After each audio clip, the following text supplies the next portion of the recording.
Hello sa mga kalakbay, magandang hapon. Thankful kasi napuntahan natin itong nagte-trending na House of Cake 88 sa Nagcarlan, Laguna na tinatawag na Payanono. Ayan, titikman natin to kung gaano ba siya kasarap. Kasi syempre, yung mga nagugustuhan ng followers natin, pupuntahan natin dyan. Kaya yung mga nag-comment sa akin na tikman ng Payanono Nagcarlan, ito na po yung ating video kung masarap ba siya.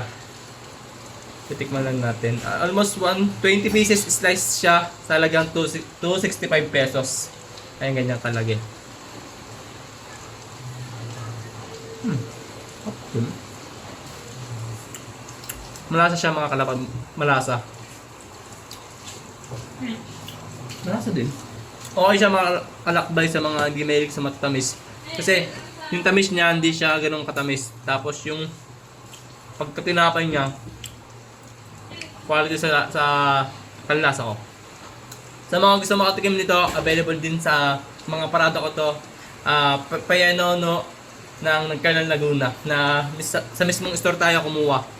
Hinanap natin to, House of Cake and Bread 88 Nagcarlan, Laguna. Thank you sa mga gusto makatikim.